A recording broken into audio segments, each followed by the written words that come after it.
So today we're talking about heritage. Of course, I'm Clark Orr, and I decided to talk about how my story has informed my style throughout the years. So let's start with a little bit about me.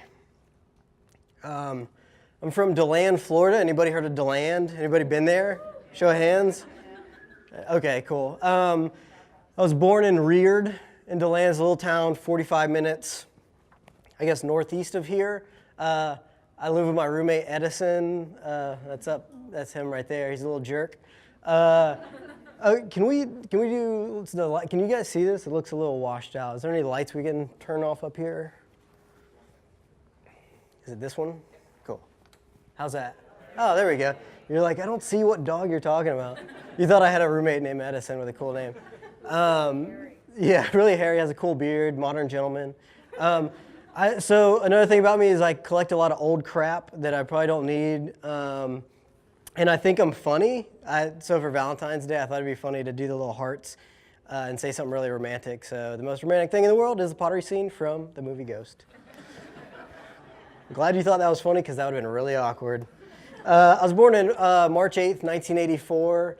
That's me, the little idiot on the left. The other idiot is my older brother, Chris, who a few years later would start beating the crap out of me.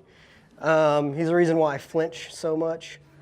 So me and my brother grew up in DeLand, and we, kind of had a regular, I guess, I don't know what regular American childhood is, but we, grew up playing baseball. My dad was a baseball coach. My dad had a sign business, which this is going to tie into the heritage part. And me and my brother grew up playing baseball and hanging out at my dad's shop. So his shop was called Orr Signs. This is my dad over here. Say hi to Mike.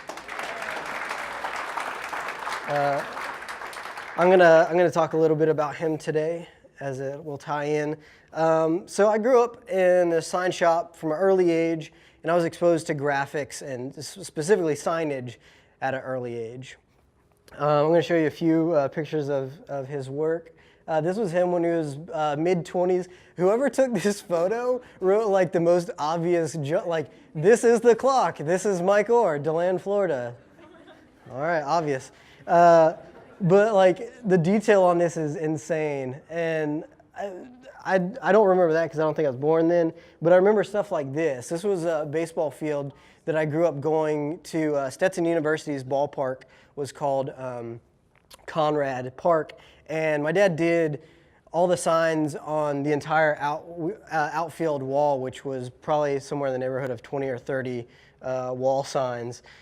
Here's the most badass photo that I found, which was my dad painting the Busch Beer logo on the bottom of someone's pool. It doesn't get any more 70s than that. I wanted to zoom in so you could see that was a pop-top can, but just take my word for it. He worked at a sign shop in DeLand called Art Dev, and they did some work for Disney. I doubt this is still around because this would have been over 30 years old, and everything at Disney kind of goes through new stages, but I kind of remember going to Art Dev and seeing stuff like this that my dad made. And so like I said, I was exposed to paint and graphics and layout at a really early age. It was just kind of ingrained in my mind. And as me and my brother got older, we started working in his sign shop. And with that, some changes in his business came about, and he started actually doing gym floors. So me and my brother would go help him every now and then to go paint gym floors. He wanted me to show you this one because this is a prismatic painting, which is near impossible to do. So the amount of work that goes into something like this is literally backbreaking and insane. He did practice court for UF. He's a big Gator fan, so when he did the Florida State practice floor, he had to do the Gator chomp. You know, sorry if that offends anybody. Not sorry. Did Orlando Magic's practice gym floor. I don't think I helped him out with either of these, but I probably helped him out at, I don't know, between 5 and 10 of these. And it's a lot of work. But when I grew up, it was just work to me. Like, I just saw him put in the hard work and all the time, and it's not something I wanted to do. I didn't grow up thinking like, oh, I'm going to work on signs or layout or whatever. It was just work to me. So I'm going to go back a little bit and talk about my personal story. So I grew up in the mid to late 80s, and I was exposed to some really cool stuff. Any 80s babies in here? Like most of you? Okay. All right. You guys look really cool, by the way. That's not me trying to butter you up. You guys look cool. So anyways, so got into some really cool stuff. Ghostbusters, Transformers, G.I. Joe, Ninja Turtles. All that stuff is coming back because it's awesome and we're old and we can spend money on it now. So I collect stuff like this still for whatever reason. It just really influenced me. The graphics on this, whenever I get asked it, I cite the Real Ghostbusters product line by Kenner to be one of my biggest inspirations. It doesn't make sense, but the colors are dope. Garbage Pail Kids, Madball, all this stuff was things that I me and my brother got as kids, and we collected it and like had it around. And then we started seeing really cool movies and started seeing graphics that like Drew Struzan was doing. I'm lucky enough, later, I think in September, I get to do an art show with Drew Struzan. And if you would have told me that as a kid, I would have been like, who's Drew Struzan? But I liked his artwork, you know what I mean? So as we went on, mid-90s, I was a youngster, and friends of mine started getting into cool music. And I started seeing these really cool album covers, and I would go to record stores, and I had like $10, $15. And I would go out and buy a CD that I probably wasn't allowed to listen to. Sorry, Dad. But you saw these really cool graphics that are still like classic graphics to this day. Green Day's Dookie, Weezer's Blue Album. Like, this is stuff that's just kind of ingrained in my head. As I got older, I got into comics. Got into, like Mad Magazine and like the fold-outs in the back that you did the little thing, you know what I mean? You'd fold in and have a secret image on it and secret message. And I think that's when I started to get interested in drawing. Because when I was working at my dad's shop, that was just kind of work to me. And like signs were like this whole thing. You needed to know how to mix paint and then do the brush strokes. And I couldn't really fully relate. But I could relate to like, Spider-Man. I could relate to like how to draw these things with simple outlines with a pencil. And as I got in my, I guess like maybe I was in 5th grade, 6th grade at the time, some neighborhood friends started getting into skateboarding, and I wanted to be cool, so like I asked for a skateboard for Christmas. And then I started skating with more friends, and more friends got into skating. And one of our Bibles was CCS catalog. Did anybody skate like when you were kids? No skaters in here? A couple? If you remember, like CCS was like, that was it. Like that was your phone book. You would just like, phone book's a random example. But anyway, you like look through it. It was like your Sears catalog. And I was exposed to like tons of early, like late 90s skateboard graphics. And I would just pour through these stickers that to this day inspire me. This is stuff that I have around to this day. As I went through middle school, I remember being in a class and a teacher asked us what we thought we wanted to do when we grew up. And I think it was 6th grade. And I said, yeah, I want to draw skateboards. I didn't know what that meant. I didn't know that was a job. I just said it, Remember that later. Late 90s, early 2000s, I was in high school.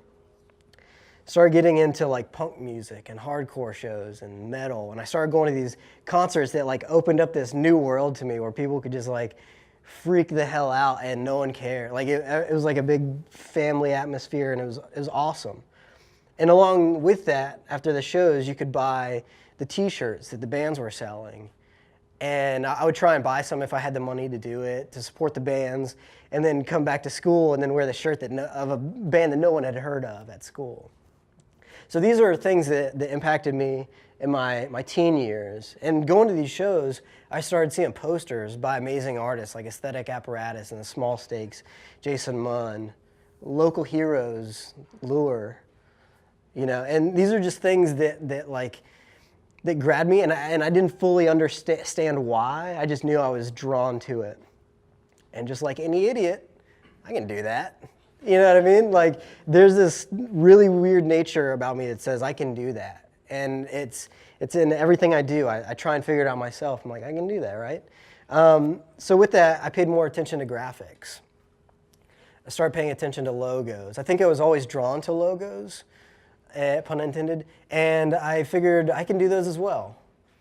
Started seeing stuff like Saul Bass's artwork, and it started speaking to me because I started seeing these posters that were inspired by Saul Bass. Started seeing like more Swiss-inspired graphics, really, broken down shapes. And it opened my eyes to even more classic graphics, older logos, really simple shapes, focus on line. Started looking at even further posters, like that Them poster. I have that about that size on my wall. Like, it's just ingrained in my mind, like layout and movement. And these were things that I didn't really notice till I was getting, my teen years and wanted to start replicating these things. Old WPA posters, labels, not knowing that this would be like a phenomenon in, 2010s. And then I started paying attention to stuff. I'm like, oh, my dad does this stuff. Like, he can do that. That's cool. So maybe I'm not like, that far removed from what I was around when I was a kid. Old labels from unions, ghost signs. There's a really cool Coca-Cola ghost sign in Sanford. Have you seen it? It's really cool. Then I started getting into like tattoos. My grandfather had a tattoo on his arm. I wasn't allowed to get them. That didn't work out too well. Started seeing stuff by Shepard Fairey. Started collecting a lot of crap. Like I said early on, I collect a lot of crap. I go to flea markets. Michael, where's Michael? This dude is a huge collector. He goes with me sometimes. So I try and pick up buttons and patches, and all these like little graphics that you have to fit a really crazy amount of detail in and have it work out. So these are things that inspired me then and inspire me to this day. To this day, the 70s Brewers logo is the best logo, And that's stuff that I caught on to, and I wanted to start doing it. This is a random slide. This is just my office. So 2001, how do I get started? I went to a high school guidance counselor, and he said, what do you want to do when you graduate? I was like, I don't know. And he started listing out stuff.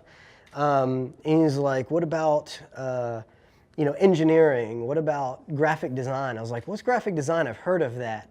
All that stuff I showed you, I like that stuff. I didn't know what graphic design was. My dad's a friggin' sign painter. I didn't know what graphic design was. That was sign making to me.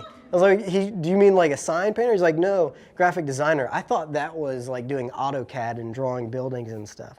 Little did I know, I needed some tools to get started. Bam. Adobe Photoshop 5.5. So I took graphic design 1, whatever, in high school, and this were our tools. I'm kind of cheating because we didn't even have that cool of a computer, So I would like open up Photoshop, pull up like some kind of stupid photo, and then try and blur it. And I swear to God, it took like 15 minutes for the blur feature to work. But this is when I started working. I started figuring out what I wanted to do. I started telling people like, hey, I'll do your flyer for your lawn mowing business, or I'll do your logo for your shirt for some event. And that's where it all started. I don't have those graphics. I was telling my buddy Ben earlier that in 2003, and my dad will remember this, I didn't know what I was doing on a computer, and I accidentally reformatted my hard drive and lost everything that I worked on for 2 years. So that was cool. Don't do that. Learn your computer. That being said, there's a really cool website that I knew about, and I totally forgot about it till last night. And while we're on the subject, I had this whole thing set up at 10 p.m. last night.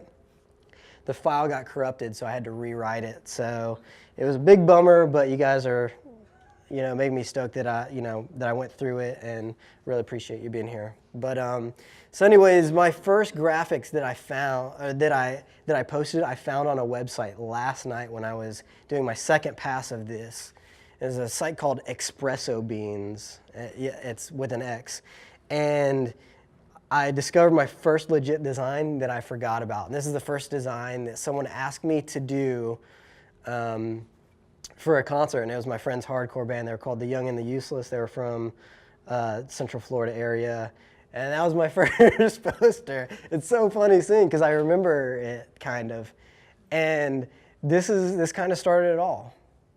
And shortly thereafter, I started posting fake posters on gigposters.com, which you're not supposed to do. Don't do it. And someone found out, a promoter in Tampa, and he asked me to do some posters for him. And this is one I did, and it's an awful poster. I only knew how to work with clip art at the time.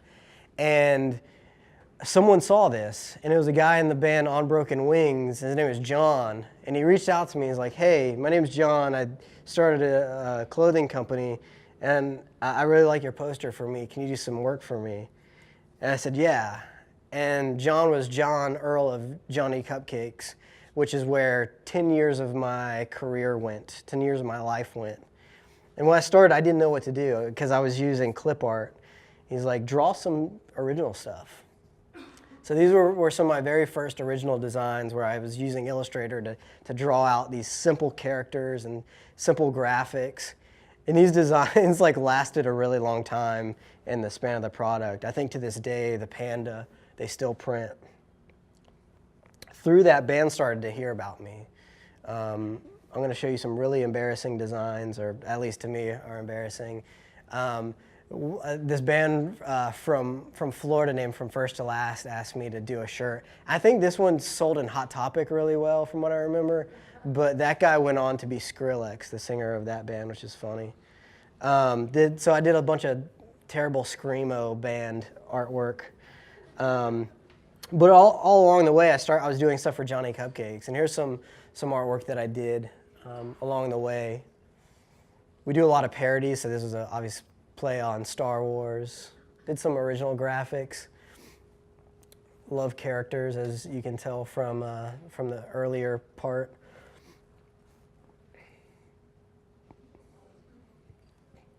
Some just fun graphics. Obviously inspired by retro graphics. Got sued by Campbell Soup on this one.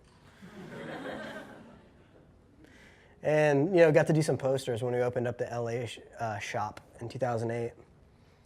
So fast forward a little bit, still working for Johnny Cupcakes while freelancing, which was kind of funny. To be going to school while making some money, working for a budding company. But 2006 came along, and I freaking got the hell out of school. I hated school. So I came home, and my mom goes, "You have 2 weeks to find a job." Next day, I got the call. For some reason, one of the biggest merchandising companies in the U.S. saw that From First to Last design I did and asked me to do some designs. And believe it or not, two of the very first designs that I got to work on were for two pretty big bands, one obviously bigger than the other. And these were the graphics that I did. Yeah, Hoobastank, you can laugh, go for it. So that was clip art. I think at the time, clip art was kind of a big, I don't know, it was kind of phasing out a little bit, but the deal is you have 3 days to do 8 designs. And that was a lot of work. But I hustled and got through it and have done thousands of t-shirt designs since. So kind of moving from my story, I want to talk about my work a little bit. So if anybody were to ask me my style, I would give them 2 words, bold and classic. Outlines are a huge deal for my work. I grew up, like I said, looking at cartoons, looking at comic books, tattoos, and all these are based around bold outlines, usually. one of the biggest things that I'm inspired by, because I sat with my dad in the middle of a gym floor drawing mascots. This is a big deal. We used to take trips. Me and my brother would be asked by my dad, "What's the mascot for University of Wisconsin?" You know, the Badgers, right? Is that right? Yeah. So we even had a book of old mascots. And this is something that is really big for my work. Anytime someone asks me to do a mascot, I'm probably going to say yeah. So I'm going to go through and show you some of my stuff. This is for a local sandwich shop in DeLand. I said no because I don't do local stuff very much at all. And he goes, "Okay, if you can let me know who wants to do, or who could do like a mascot of like a donut guy with some like vintage type." I was like, I'll think about it, and went back to the office and like sketched it right then. And 2 weeks later, I didn't tell him I wanted to be cool about it. 2 weeks later, I was like, "Yeah, I think I may have a design you can check out." This is for my friend in Ireland. He's got a like tattoo blog and does T-shirts. So this is kind of inspired by hot stuff. This is from a company in San Francisco that makes like toy monsters and stuff. That's their mascot. And after the Giants won the World Series, they wanted me to do a baseball mascot of their mummy character. This is for Johnny Cupcakes. So this is probably one of our most popular designs for Johnny Cupcakes. Johnny paid me to come up. This is before I worked for him full time. He paid me to come up for 2 weeks to just crank out designs. All the designs were shitty except for this one, and this one made more money than any of those other designs could have paid for. So just did this one. This one got released recently. The Rebel 8 dudes wanted a running logo. This is my personal guy. I love this guy. I usually have stickers. I forgot to bring stickers. Maybe next time I do one of these, I'll have some to give out to you. Can you tell I like mascots? Is that obvious? And then kind of going back to, I want to draw skateboards one day. Real skateboards, so I grew up, watching their skaters and looking at their skate decks, asked me to do a series of varsity-inspired designs. It was one of those designs that they kind of were holding the mouse or the pin, as it were, so I wasn't fully happy with them, but nonetheless, mascots and skateboards, right? So the lettering, grew up around this stuff, right? To me, I like challenges. If someone's like, you can't do something, I'm going to show them that I can. So when someone's like, oh, I've seen that font before, I don't want them to see it. So I do my own stuff. It's not all the time, but when it calls for it, I will. Nike hired me to do a design. They saw me do some busted up 3D text, and they said, do that, but make it say run through it. Voila. Some slimy text or type. This one was fun. This was like for the summer. And this was for a TV show on Discovery Channel or something. I forget what it was, or TLC. This is a neon sign in Martha's Vineyard. This was fun. So yeah, this is stuff that I think I saw early on, and I didn't think I wanted to do till I started doing graphics. And now to me, it's a challenge. To me, it's trying to show off, if I'm being honest. Real Thread. What up, Real Thread? Patrick, where you at? Oh, where's the crew? Sony? There you are. Hey, where else? All right, cool. Real Thread. Got to represent. Hey, thanks to my Orlando crew. You guys are awesome. I'll shout you out later. Swallows and Daggers. This was fun. Do you remember this? I was working on this on the way back from Alabama or wherever. Yeah, wherever we were. I was getting him to help me. I was like, what's up with the A or the G? Help me out. Patches were big. My grandfather used to have an album. He was in the Air Force, and he had an album of patches that he collected. And I would pour through them and look at them. So I'd see just really cool stuff, and it kind of affected me, as I went along. Anybody familiar with the comic or the show Walking Dead? Yeah. Last year they hired me to do a series of patches for the tribes that are in their comic book, and subsequently the TV show. Yeah, that was fun. Like, yeah, I'll do a patch for you. I do a lot of work for a company in San Francisco called Benny Gold. which is basically a streetwear brand that's focused around skating and like positive images. So I did a little dude building a half pipe, skating back home. My buddy that tattoos in LA, one of the best tattooers I've ever seen, asked me to do like a kind of secret society shirt design for him. And this is probably one of my favorite recent designs. So badges, patches, shields, crests, I'll do them. All you gotta say is draw a lobster and I will. Look at that little idiot smiling at who knows what. That guy. This is for Jim as well. This was the first shirt that I did for him. As you can see, and as I talked about early on, layout for me is crucial. Movement, focus on movement and depth and contrast is huge. And I would think that this is a pretty good example of it in my work. Things like hierarchy. One of the things my dad taught me at an early age is if everything's important, nothing's important. Remember it. This was for a tin can that I did for Johnny Cupcakes. I like making stuff look fancy.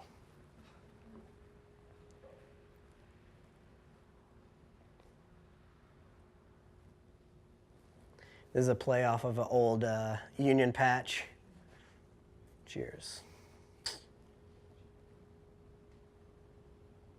Anybody ever heard of Fast and Loud on Discovery Channel, the hot rod building show? No? Oh, okay. The show is based around a garage called Gas Monkey Garage, and they hired me to do a bunch of shirts. So odds are if you're flip to Discovery Channel, this show is going to be on, and they're going to be wearing one of my dumb shirts. Nike hired me to do some patches for them for the pin relay. We weren't allowed to use the phrase pin relay, and I wasn't allowed to use Nike in it, which is really annoying. But here's some logos. This is also really important to me. This is what I'm trying to focus my career towards. The last 13 years have been in the t-shirt realm, which I'm happy to do those, but I'd rather focus on branding and packaging. This is for a local brewery that's opening up in about a month in DeLand. You got to check them out. Really good dudes. This is for an agency in London that does like some kind of crazy spy stuff. I don't think I was allowed to know why, but they wanted an astronaut. They like predict the future. It's like some real Minority Report shit. Proper paper goods.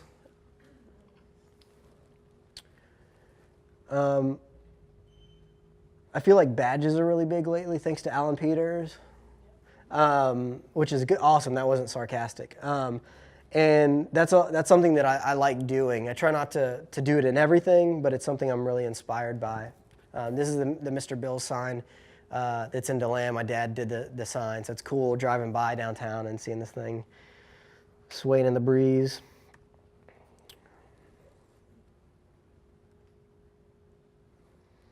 So yeah, bold, classic, simple. It doesn't, I mean, it can't get any more bold than that is what I'm saying. That's the point I'm trying to make is like, I'll try and make it as bold as possible. That being said, like I said previously, posters were a big part of me getting into design. It was funny because I designed a lot of posters, but I designed them for other people. I never really made any for myself until probably a few years ago. So I started doing what I like, Stay Puft Marshmallow Man. This little jerk glows in the dark, so check that out.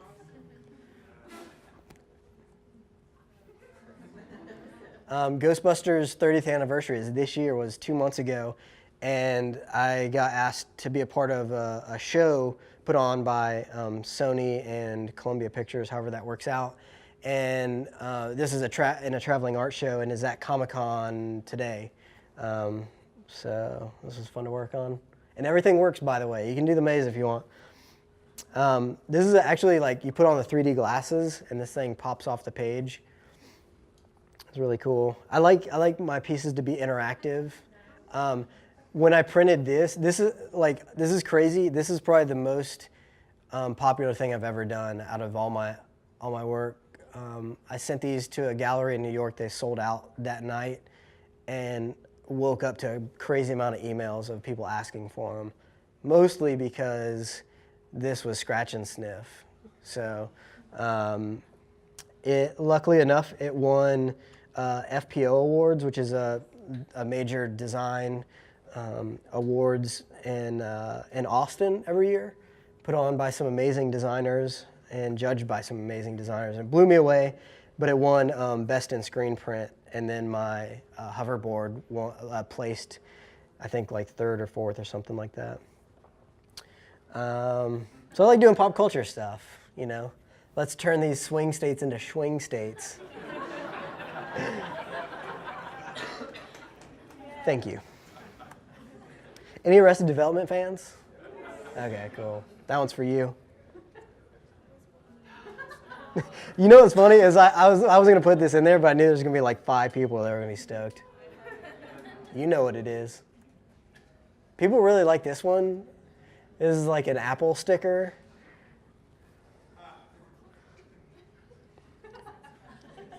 You have to think about it for a second.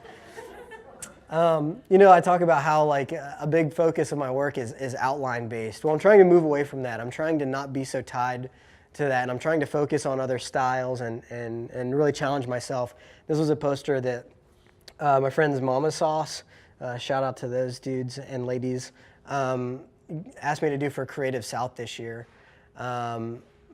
And it's a real honor to work with friends like that. So shout out to all my Orlando crew.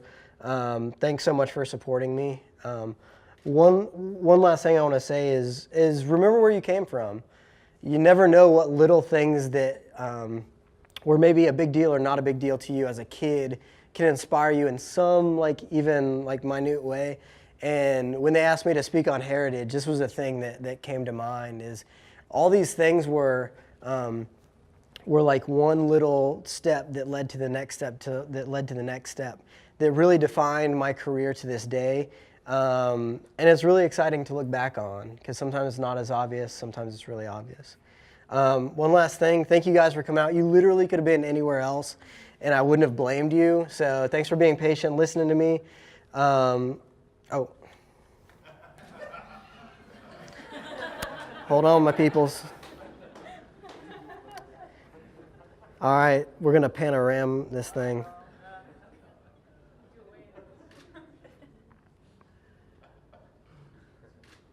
Oh, wait, panorama's not on. I'm just kidding.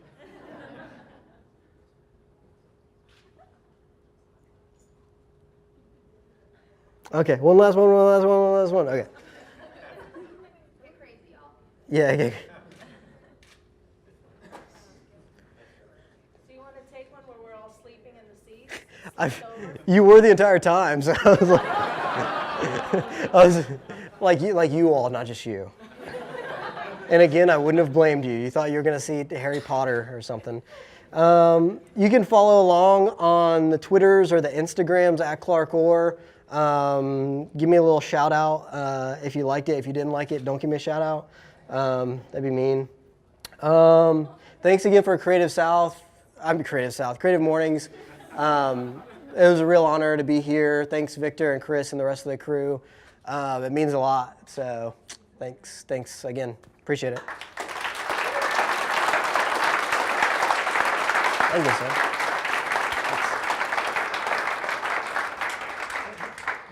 We have some time for a Q&A.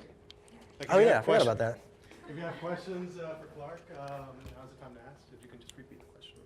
We have time for Q&A, apparently. Yeah. Any questions? Any comments? Concerns?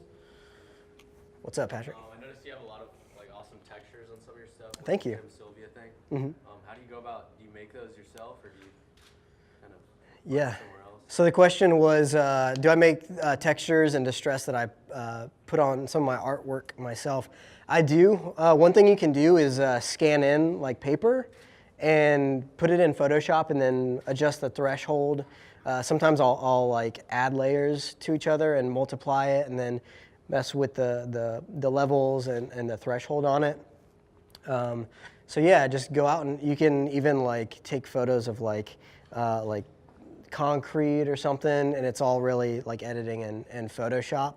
And if you're lazy, you can like go online, and there's always like photos of stuff.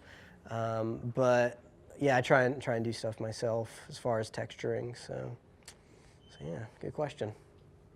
Yes. You mentioned and showed a lot of labels and packaging, and that being really popular these days. Where do you see that going next? Where do you see that Ooh. whole realm of sort of custom type heading? Yeah. So the question. As we get tired of those Yeah. usually. So the question was, where do I see the future of like labels and lockups and badges going, and for packaging as well? I agree. Like it's getting tired because it's just kind of being overdone. I think things are going back to a little more modern sense. I think there's always going to be a focus on custom typography and illustration. But I don't think it's going to be as like retro or vintage inspired. I think, unfortunately, we're just kind of killing it, and it won't go. I don't think it'll go away too much, but I think the bubble's going to burst pretty soon. So don't kill it. Like, if you're a designer and you're in a situation where you can like not do that, don't feel like you have to appease Dribble or another designer. Do what speaks to you, and don't try and follow a trend because it's a trend, because it gets boring.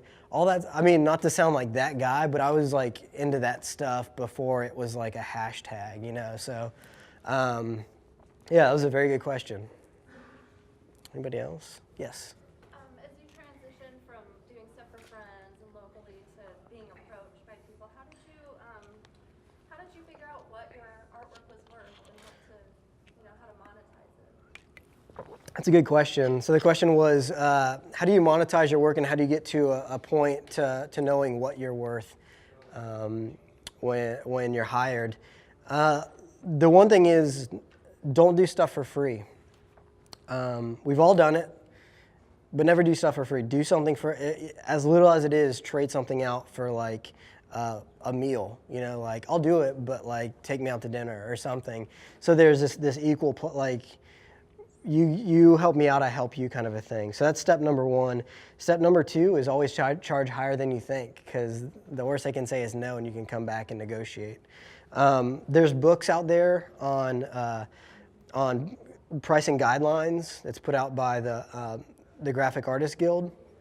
You can get that. I think that's even maybe online. Maybe you have to pay for it. Maybe do some research. It's always, every now and then I get asked personally what my prices are from someone who's not trying to hire me, and that's always a little awkward because I always have to say I can't tell you necessarily. But the best I can say is research through the Graphic Artists Guild Price Guidelines book, and then figure out what your time is worth and figure out how much time you're going to put towards something. So always overvalue yourself, and that's just my opinion. Because designers have a really bad problem with undervaluing themselves. Me personally, I'm the worst at it, honestly. So, but yeah, it was a good question. Yes. On the note of business, how do you reconcile like pop punk culture with like having to? I'm gonna say pimp yourself too. Like business people who are like, yo, we have to keep track of like, I don't know, invoicing. Okay, so is the question like how do I like inject my like punk rock style into something maybe a little more corporate? Is that the question? Okay. Well, fortunately for me, I feel like I've created like my point of view like is that, so it's a little built in. So clients come to me for that now versus back earlier on I would get someone asking me to do a business card, and the next day I'd be doing a band shirt, and the next day I'd be doing a logo for some small company. I feel like that being said, I also have variation, whereas some of my style is very edgy, I would say, and then some of it's very corporate, very classic. So yeah, I guess it's all in whatever the client would ask from me, but usually part of why I get hired is because I have that, for lack of a better word, edge to my graphics. So, but yeah, it's a good question. I think you're next. First of all, great designs. Oh, thank you. I appreciate that. Great shirt. Thank you. There you go. As a creative, I always find myself like looking back in the past, like, man, like if only I told myself that 5 years ago. Yeah. What is that for you? Oh, man, that's a really good question. So the question was, looking back, what would I have told myself 5 years ago? I would say probably like charge more. Like, you know what I mean? Have a higher value. I have a really bad problem with like undervaluing my artwork economically, but also like I just have a really bad problem with undervaluing myself. Like, oh, that's not good, which is probably push me to work harder, but I wouldn't be as hard on myself, and I would probably charge more. So hopefully that's helpful. What's up, Daniel? We got time for one more. Nope.